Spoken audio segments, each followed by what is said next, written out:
Davidson. Waiting in the waiting room. We need a Dan theme for Davidson.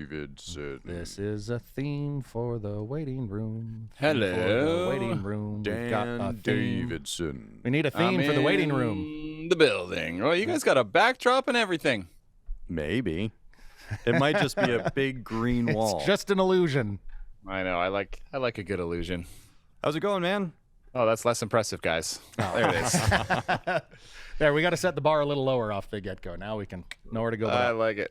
How are you guys? Good. How about you? Real good.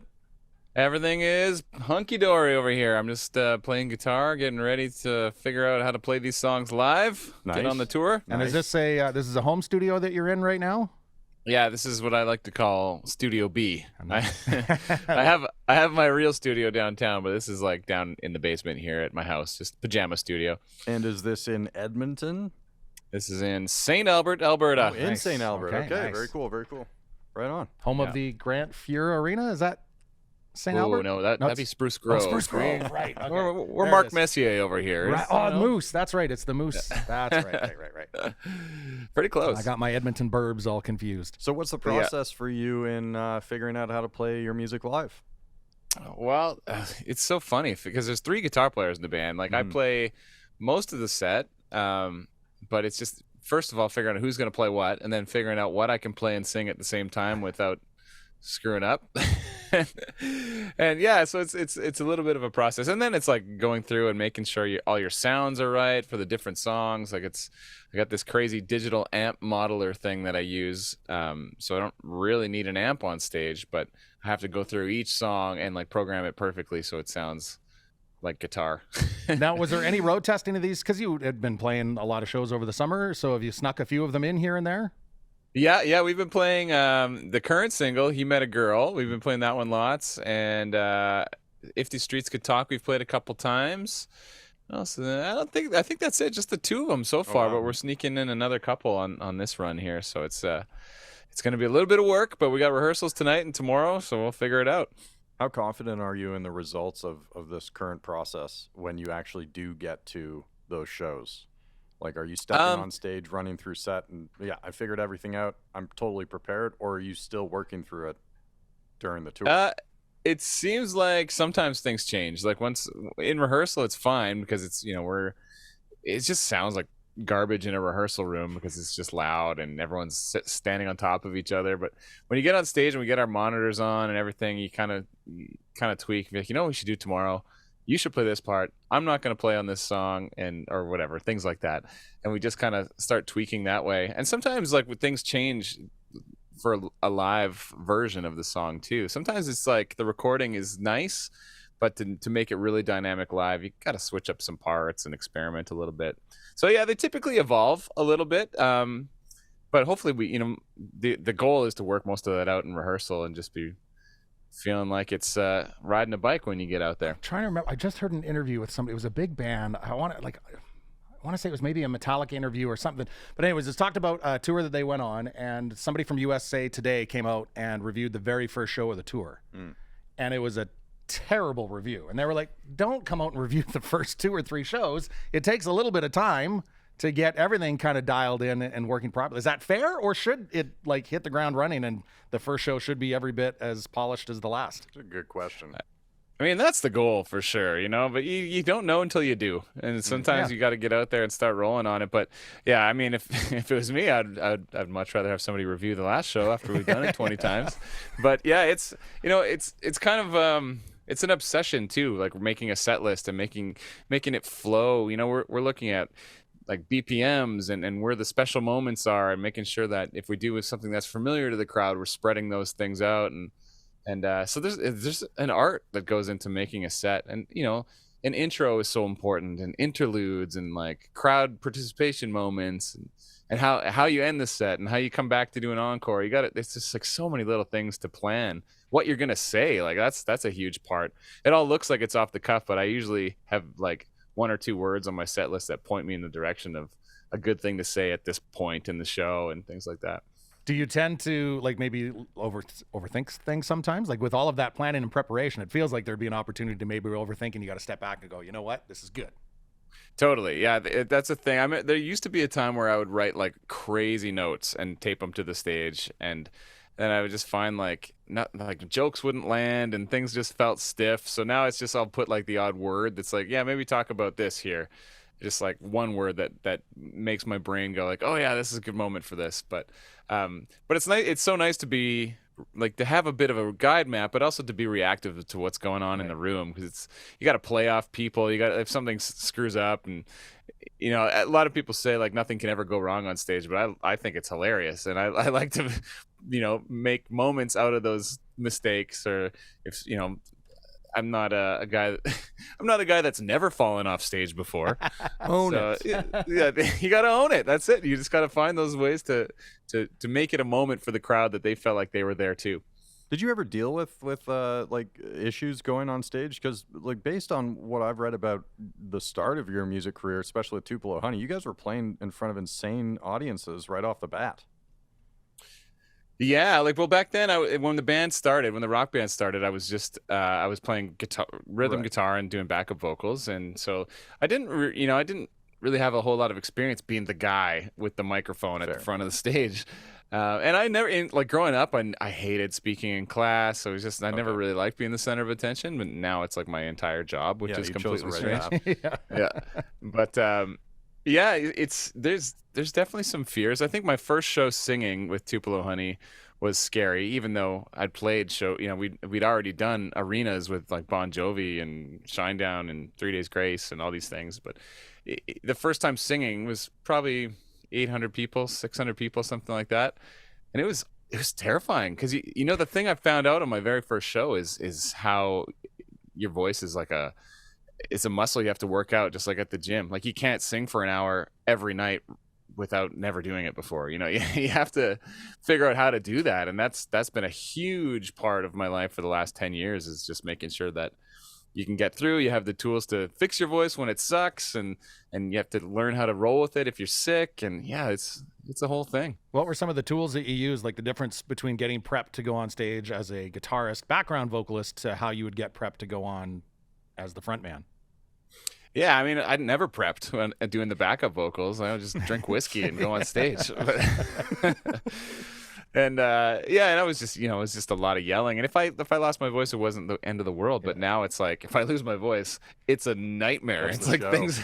Yeah. So, I gotta be a little bit careful with overdoing it. The biggest thing I found that can hurt a singer is just hanging out after, talking over loud music at the bar. And how many times have we had this conversation on this podcast? It's crazy. Very common. Oh, really? Oh, yeah. Yeah. Like that's what kills me. And the next day it'll hurt. But I took my very first vocal lesson ever this year, and it was great. Just getting some recorded warm-ups and cool downs is another thing I never thought to do, but that really helps a lot.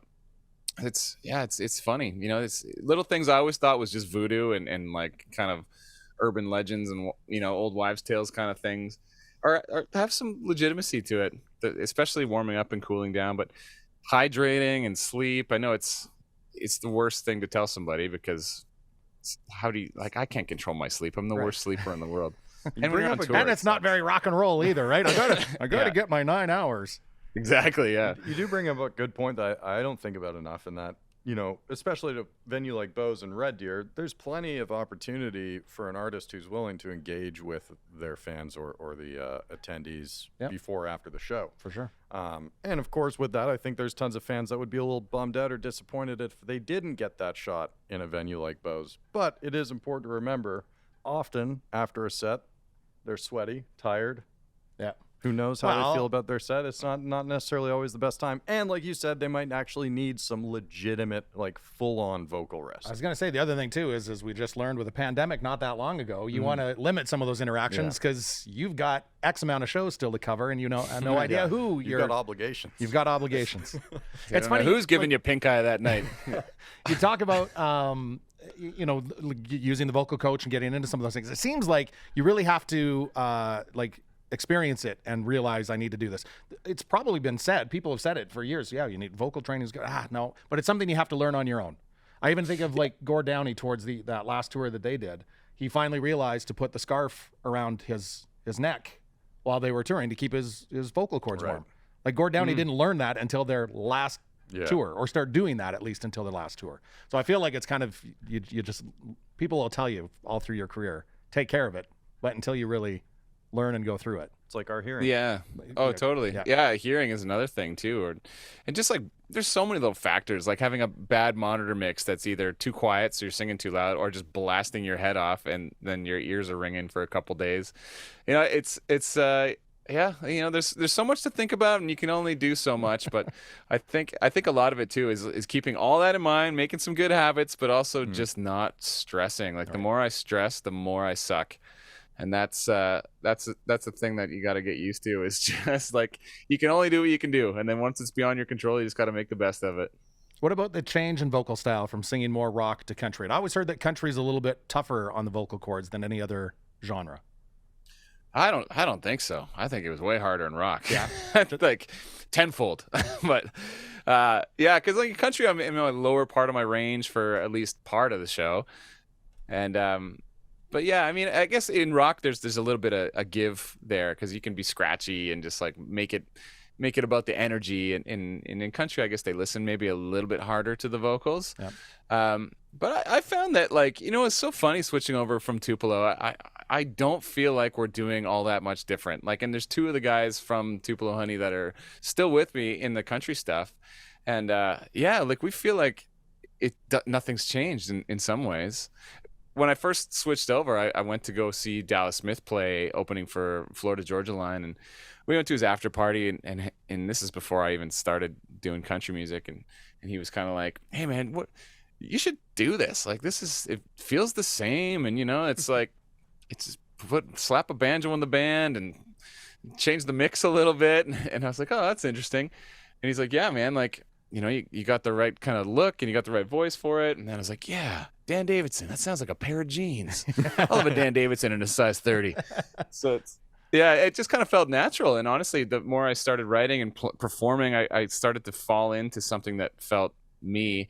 And that's what I figured out really helps in country music. It's like the fans can sniff out something that doesn't feel, that doesn't feel natural. Yeah. Like if it's somebody just putting on like a show as somebody else, it comes across. So I just figured, like, I'm just gonna do my version of this, and it seems to be working. I think that like personality kind of always wins in the end when it comes to the music. Definitely. Have you always embraced country music? You raised in Alberta. It's not always a guarantee for an Albertan to love country music. But is it I never thought I'd end up doing country music for a living, for sure. I was because I was just a rock and roll kid. Like it was always there in the zeitgeist for me. Like, you know, my parents are both from northern Manitoba, so we'd always do the long trek out there every summer. And in my dad's car, it was always Willie Nelson and Lyle Lovett and Blue Rodeo and the Eagles. And so it's kind of like this, like there was always this sort of country side of the things that crept into my formative years. And so it's always been there, and I just didn't think I really realized how much it was a part of my musical DNA until I got into my rock career. Mm-hmm. What brought me into country music was just being a guitar player and seeing how great the musicianship is, and how clean they all play. Impossible to ignore. Oh my God. And so Tyler, my guitar player, and I just started getting really into like Brad Paisley playing, and then, you know, one thing leads to another, and all of a sudden your Spotify is filled with country songs. So I think there's always been a little bit of a connection between the two genres, right? Like even some of the bands you mentioned, like the Eagles and Blue Rodeo, definitely have a rock side to them. And I was just watching a documentary about 80s rock the other day, and it talked about, you know, how mostly Nirvana gets the credit for kind of killing that 80s style of rock. But the host of the show was like, it wasn't grunge, it was another G word, it was Garth. Yeah. And I thought about it, and I mean, honestly, there was a really big switch. Like even at the time that grunge kicked in, Garth was, you know, making a lot of noise then as well. And there's a lot of rock fans from the 80s that I know, including myself, that kind of switched over and started following. I remember seeing AC/DC and Garth Brooks about a month apart. Oh, wow. Oh, my God. In 91. And I was like, they're the same show. Like this is the same thing going on. That's the thing, right? That's what Garth did, is he brought the rock and roll show to country, and he made it have that larger than life feeling. And that's stuck around, and that people love that, man. So I think there's an energy that exists in all these genres that has, I don't know, it's a connecting fiber that I think people want to see when they go to a live show. One other thing that I love about country, it seems, and it might be there in the other genres as well, and I know you've been on like a lot of writing camps, going to Nashville, going to, I think, to the Dominican, you had a writer's camp. Like, does that happen in other genres as well? It seems like in country, like most of the country folks I know are always collaborating and writing together. Yeah, it's definitely more of a thing in country. I feel like in rock, it's like it's a band mentality, and it's kind of we write for our band, and that's how this works. But in my rock career, we started working with other writers too. And I was nervous about it, and I had that like us against the world kind of thing until we started doing it. Then you start thinking like, okay, this is just like I'm not losing a percentage, I'm gaining a percentage of something that didn't exist before, and if we don't use it, we don't use it. So it really opened my horizons too, just figuring out how other people approach things and what lyrical styles and melodic approach people have that I don't have. And that helped me a lot. But in country music, yeah, like you're right. Like these camps, that's not really a thing I ever did in rock, but country led me to signing a publishing deal. And it's funny because now I'm writing for more styles than I've ever written for. I'm writing for K-pop and urban and, rock and all this stuff. It's I'll tell you one thing though, being a guy in his late 30s from the suburbs of Canada and writing K-pop for a 14-year-old Korean girl is definitely an exercise in creativity. But maybe a tease of the third iteration of Dan Davidson's music career. Oh yeah, I'm coming back as a teen K-pop sensation. D-Days.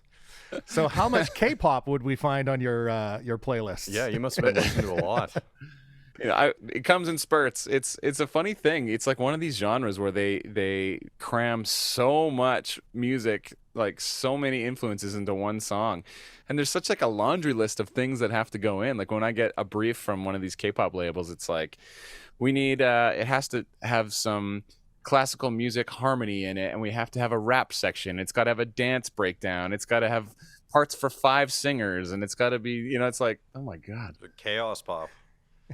And usually they're like, and we need it by Thursday. I'm like, oh man.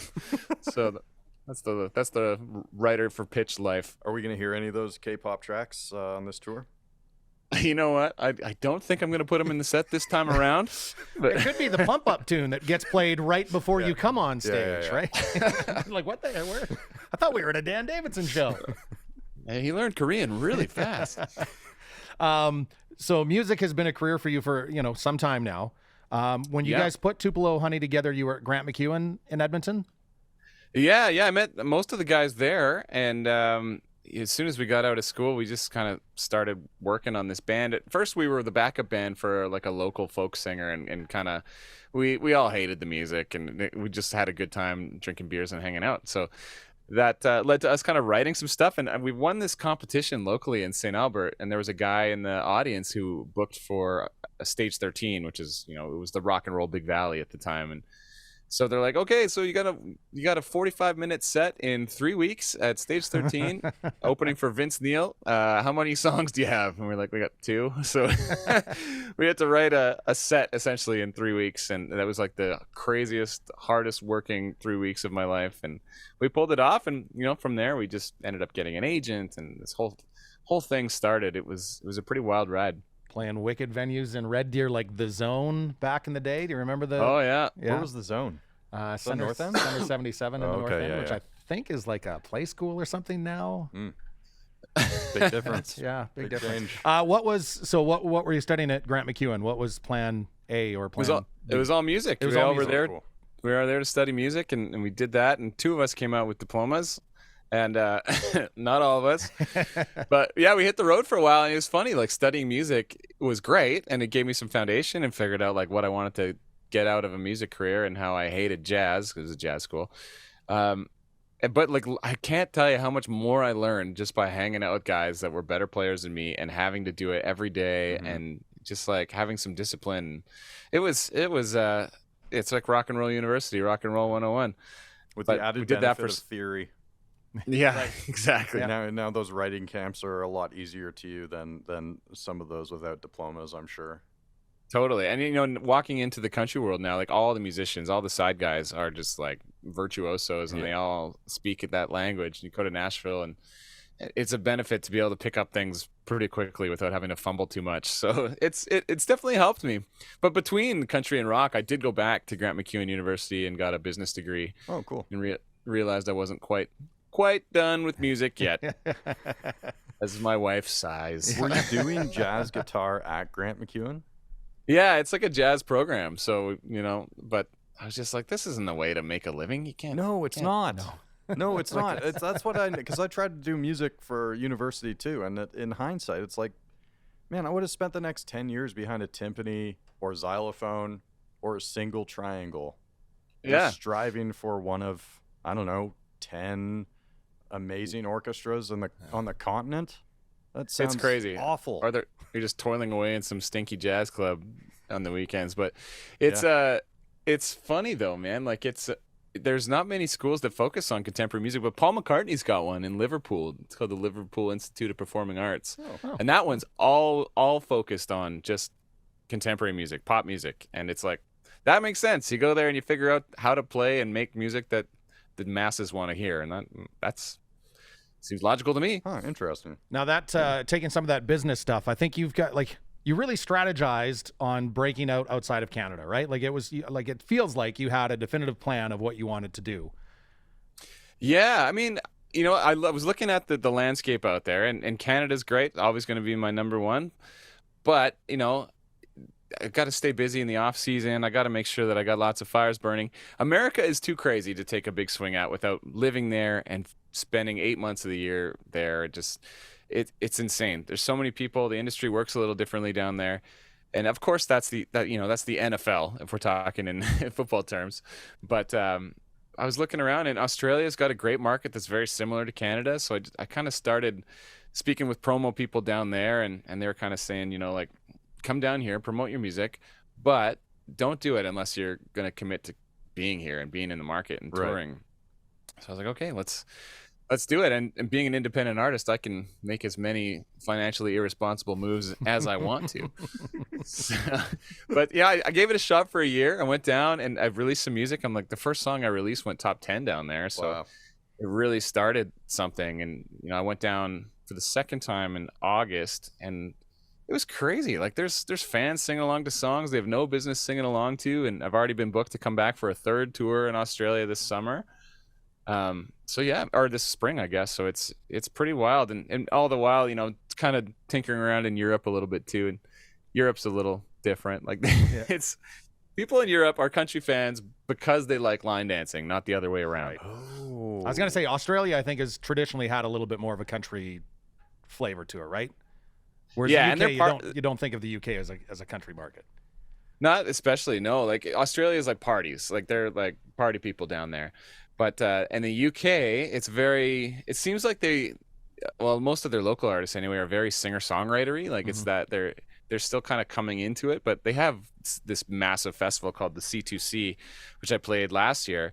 And, it's like Zach Brown Band will be there or whoever, Carly Pierce or something. But so it's big, and they're starting to really dig in. It's going to be a great market for country in the future. But most of the time I spend in Europe is in France, actually. So it's a big, huge line dancing community there, and it's all very underground. It's like punk rock, It's like the people that care really care, but other than that, it's hard to like find, just country music out in the general zone. But man, like the first time I went, we were sound checking, and there was like 800 people doing a line dance. It looked like a military demonstration in the sound check. It was just nuts. So that's why you tour in Europe, is to facilitate dancing. Yes, and it's a great tourcation. It's a great way to just to do something fun, get paid, and take my friends on a little holiday. Now, you probably didn't in Ontario, but in high school, did you have line dancing classes in gym? Yeah, okay. Cadillac Ranch. Yep. Everybody had to do it, and then there was like the awkward like partner dancing song. It was probably like Lone Star or something was the song, I'm sure. I'm guessing you did not have that in Ontario. No, we had some schools. Blue Jay bullshit thing that they did that made us do in like grade 1 or 2, but there was no group, definitely no line dancing. No group line dancing, okay. Yeah, I figured that would be an Alberta thing. Would have actually been maybe a talent I could have taken into my adult years, but no, we were we weren't given that. Although I would not be surprised if line dancing is entering the Ontario education scape, because country music is insanely popular out there right now. Is it really? More popular than I ever remember it being 15 years ago. But Oh, really? that's was how I there read not it. for the longest time? There wasn't a country station in Toronto proper, right? I remember listening. My buddy and I were listening to the Hamilton country station the day it died. Yeah. Like the moment no way. it died one day, it was shocking. But yeah, no, it's like they've got some insane country music festivals out there now. Right. Oh, it's seems to be big. Like, popping off. yeah, Alberta and Ontario are kind of the place to be for Yeah. country. There's just so many people in Ontario that it's easy to tour, you know? Like you don't really leave a city between Oshawa and St. Catharines. So Yeah, that's true. That's true. You're talking about the Australians loving the party, so let's get into the. Do you call it an EP or an album? We're right at it's 7 songs. So is it LP, EP? What are we? I don't even know. I don't whatever it qualifies for at the Junos, we'll call it an album. Perfect. I think it has to be like 25 minutes and you can call it an album, but it's an EP, it's like, I think it's 6 songs, but it's funny that that's a thing. I just like to do 6 songs because it feels like a nice amount that is a unit, and you don't have to just like have filler songs. You know what I mean? Yep. But this is an interesting one for me because, typically I just do single, slap them on an album and put it out. But this time around, it's like, okay, I'm going to do an album. I'm going to call it this. This is the direction. I'm going to write for this, and it's all going to feel like a cohesive unit. We're going to put it out and have just a lot of fun branding it.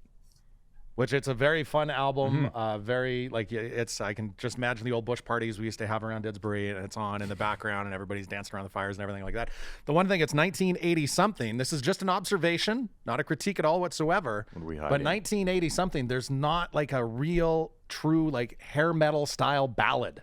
It's all. They're all pretty up tempo, which is great. But I should have covered every rose as should it's have been thorn. where's the every rose? Yeah. Yeah. No. Oh man, well yeah, that is funny though. It's I was pulling a lot from like a lot of those, Don Henley, Bryan Adams kind of vibes, and maybe next one I'll have to go full shredder, like She's My Cherry Pie kind of vibe. Well, you got a few weeks till your show yeah. at Bose, so you've got time to work it into. There's a cover you can throw in. At least the Red Deer show, because he'll be there. So I will be there. Perfect. I'll grow my hair as long as possible before the end of the month here, and we'll see what happens. All right, we've got that on tape. Clip that part, and we'll see. But it is, anyways. Every song on there is a great party song. I was kind of doing the math on Spirit of 17, which I absolutely love, and from the first time I heard that song, it stuck in my head for days afterwards. Which I love it when a melody does that. But I was doing the math. So 1983, the line in the song is Pearl Jam turned up to 11. Put 17 years on, that's 2000. That would have been Binaural. And I can't imagine Binaural was the Pearl Jam album you were cranking up to 11. No, it wasn't in the 80s, the Pearl Jam song. I was like Pearl Jam Go was or Pearl Jam Versus was my favorite record. So I was probably in like grade 6 or 7, probably like 96, 95. But yeah, it's it's pulling from that stuff, but that song was just like, let's just think back about those moments. And I wrote it with Tim Hicks and Jason Blaine. So those guys are a little bit older than me, but we're all kind of talking about how it felt like such a personal experience to be like 16, 17 and thinking about like, the first time you get to take your dad's car, or like what it feels like to have your first girlfriend or whatever. And everyone thought that that's such a personal experience that they're going through, those feelings. But the more we chatted about like our high school days, we're like, oh, that's exactly how I felt. So we're like, let's just write an anthem for that. Let's write an anthem for those memories.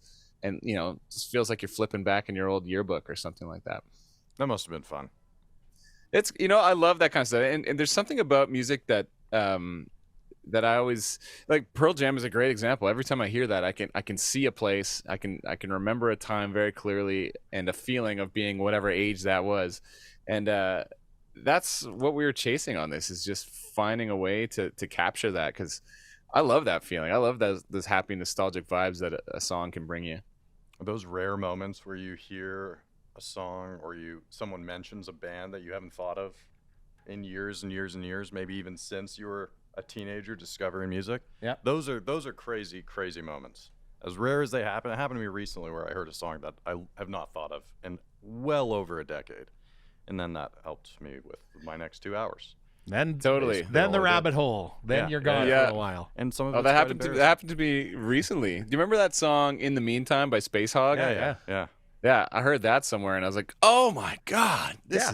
is the best song ever written." And then I just found myself like 4 hours later in a '90s playlist on Spotify. How do those songs disappear? I don't get it, because those are good tunes, Hey, but they just tend to was one of the disappear. best songs we played on the station as a whole, think as you're far right, as yeah. nostalgia tracks went. I think I always loved hearing that song. But you go through that era of like, and Lit, My Own Worst Enemy was right around that time, and Harvey Danger, and those were Yeah. some good That's times. another great example, actually. Harvey Danger is another one I haven't thought about in 20 There years. you go.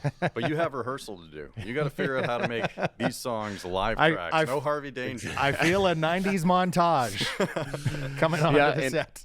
In my 80s hair metal unitard. It's gonna be great. And next up is documentary. So you've got this, Yeah. the documentary's in the can and ready to go. There's a few people that have Yeah. seen it, I think. Yeah, we did like a pre-screen out in Toronto for some industry folks, and this is a crazy thing. Like I got a little bit of money to do this documentary, and it started out kind of as like a content grab where we just wanted to get some stuff for the record. But the more we got into it, we're like, this is kind of something. So it's all about finding inspiration in unlikely places, because in country music, everyone's like, you gotta go to Nashville, Nashville, Nashville, Nashville, and it's, I guess you do, but I want to find ways to do something that has some personality and something that's a little different. So yeah, the story is about basically me, and I would call up a songwriter friend or a producer friend, and we'd fly to somewhere weird and try and soak in whatever influences we could, finding their version of country music and writing a song in that environment, and just seeing what happened, seeing if anything changed my brain as far as what I wanted to do with this album. So we went out to Brooklyn, and we did some stuff out in Brooklyn with a friend of mine, Dave Thompson, who's produced tons of hits in Canada, and he's got a cut with like Lady A and stuff. And then we went down to, I took Clayton Bellamy from the Roadhammers, and we went down to this like forgotten town in Arizona called Wilcox, where I have a friend who's trying to set up like a trailer park Airbnb in the middle of the desert. And it's like a weird sort of association with homesteading. Like he just kind of feels like he's out there, like he's this pioneer. It's really strange. So we went out there for a few days and kind of continued the journey of figuring out how to pull creativity out of these moments. And it ended up back in Alberta finally, and me trying out a lot of these new songs in front of like 5,000 people at the Calgary Stampede. So it was really cool. And it's just like a short half an hour thing, but it turned into a lot more than I thought it would be. So we're going to get ready to release that at the end of the month. It's called Lighting Fires. It sounds amazing. Very cool concept. Very cool concept. Yeah, so hopefully somebody gives me more money so I can do more. I think that's great though, because like you look at a genre like country music, and if you want to be specific, you can regionalize the hell out of that. Oh, sure you can.